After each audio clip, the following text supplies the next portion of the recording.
వానకు దెబ్బతిన్న పంట రైతు ఆత్మహత్య, అప్పులకు తోడు పెట్టుబడి పోవడమే కారణం.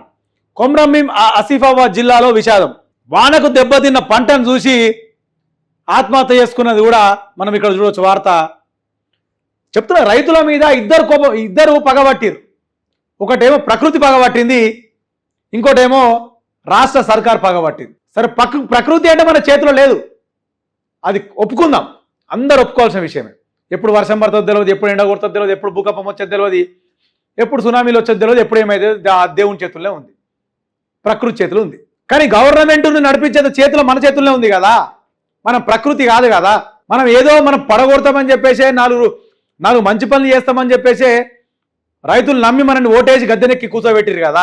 ఇవాళ అంత గద్దెనెక్కి కూర్చోబెట్టిన తర్వాత ప్రకృతి అంటే మనం ఆపలేమో కానీ గవర్నమెంట్ సాయం చేయొచ్చు కదా.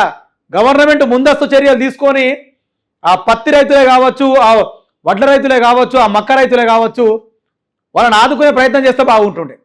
ఎప్పుడు చూడు మీ పంచాయతీలు మీదే నడుస్తున్నాయి, మీ వాటాలు మూటాలు మీలొల్లీలు మీకే.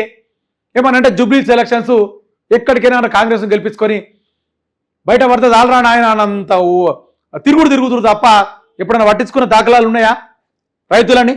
షేర్ చేయండి, లైక్ చేయండి, సబ్స్క్రైబ్ చేయండి. మరిన్ని వీడియోల కోసం బెల్ సింబల్ పై క్లిక్ చేయండి.